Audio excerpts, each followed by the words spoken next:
আসসালামু আলাইকুম। কেমন আছেন সবাই? নিশ্চয়ই ভালো আছেন। আলহামদুলিল্লাহ, আমিও ভালো আছি। তুলিস কিচেন থেকে সবাইকে স্বাগত জানাচ্ছি ঈদ স্পেশাল মালাই জর্দা রেসিপি দেখার জন্য। আপনারা কি ঈদে মেহমান দাওয়াত করেছেন? লিস্ট করছেন কি কি বানিয়ে খাওয়াবেন? তাহলে খুব সহজেই বানিয়ে ফেলতে পারেন এই স্পেশাল মালাই জর্দা রেসিপি। এই মালাই জর্দা খেতে এতটা ক্রিমি আর ফ্লেভারফুল যে কেউ এটা বারবার খেতে চাইবে। তবে চলেন আর কথা না বেরিয়ে মূল রান্নায় যাওয়া যাক। প্রথমে আমি একটি বাটিতে 1.5 কাপ চিনি গুঁড়া সুগন্ধি পোলাওয়ের চাল নিয়েছি। এই চাল আমি পানি দিয়ে বেশ কয়েকবার ধুয়ে নেব। এবার আমি চালে কিছুটা পানি দিয়ে 10 মিনিট ভিজিয়ে রাখব, কারণ চাল ভিজিয়ে রাখলে রান্না করার পরে রাইসটা ঝরঝরে আর বেশ লম্বা হয়। এবার আমি একটি প্যানে একটু বেশি পরিমাণ পানি দিয়ে দিব আর দিব 2 চামচ ইয়েলো ফুড কালার। আমি এখানে 2 চামচ ফুড কালার নিয়েছি, আপনারা অরেঞ্জ কালারও দিতে পারেন। আপনাদের কাছে যদি মনে হয় যে কালার হালকা লাগছে তাহলে একটু বাড়িয়ে দিতে পারেন। এবার পানির বলক আসলে পানি ঝরিয়ে রাখা চাল দিয়ে দিব আর দেওয়ার সাথে সাথে নাড়তে হবে, তা না হলে তলায় লেগে যেতে পারে। আমি 7 থেকে 8 মিনিট ধরে রাইসটা রান্না করে নেব।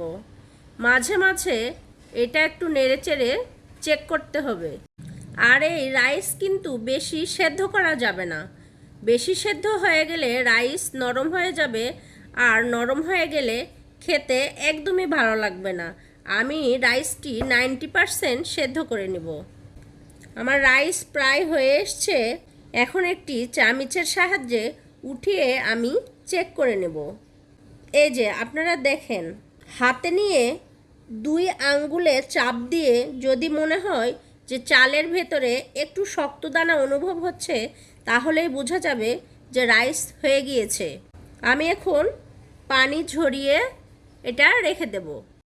এবার আমি জর্দার জন্য শিরা তৈরি করব। আমি চুলায় একটি প্যানে 4 চা চামচ ঘি দিয়েছি। ঘি গরম হয়ে আসলে দেব তেজপাতা, 6টি এলাচ, 3 টুকরো দারুচিনি দিয়ে একটু ভেজে নিয়ে দিব চিনি। আমি এখানে 1.5 কাপ চিনি দিব। আপনারা যদি অনেক বেশি মিষ্টি খেতে চান তাহলে চিনি আরেকটু বাড়িয়ে দিবেন। আমি একটু কম চিনিই দিয়েছি।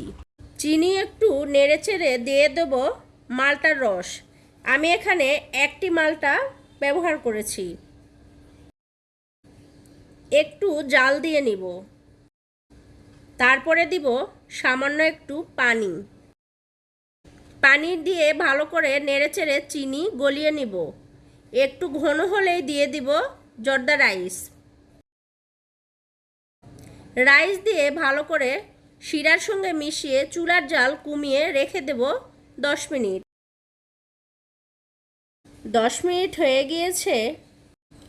ঢাকনা খুলে এবার দিয়ে দেব একটি মালটা ছিলে নিয়ে আমি ছোট ছোট টুকরো করে কেটে নিয়েছি। এবার দেব কিশমিশ আর মোরব্বা।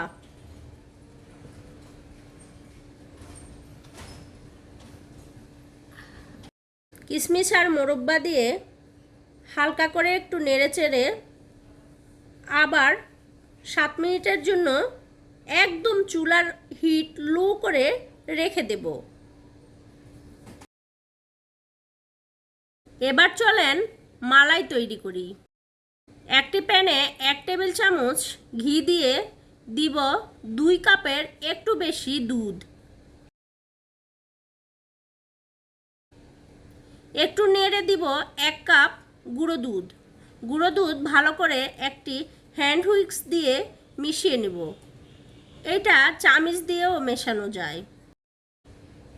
মেশানো হয়ে গেলে দিব 1/2 চামচ এলাচের গুঁড়ো, এলাচের গুঁড়ো ভালো করে নেড়েচেড়ে মিশিয়ে নিব।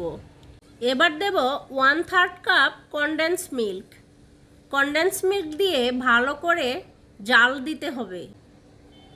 আর এই মালাই বেশি বেশি নাড়তে হবে, তা না হলে জমাট বেঁধে নিচে লেগে যাবে।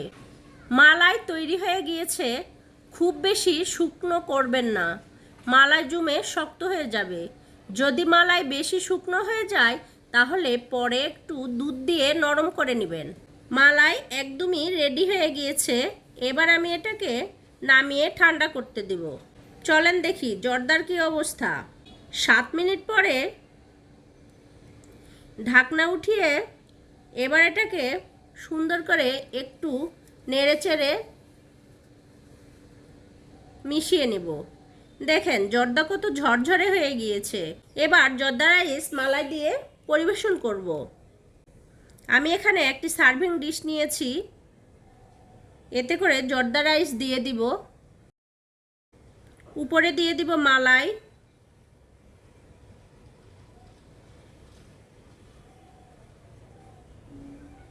আবারও একটু মোরব্বা দিব কিশমিশ, আর আমি কাঠবাদাম আর পেস্তা বাদাম একটু কুচি করে রেখেছি, দুটোই একটু একটু করে দিয়ে দিব।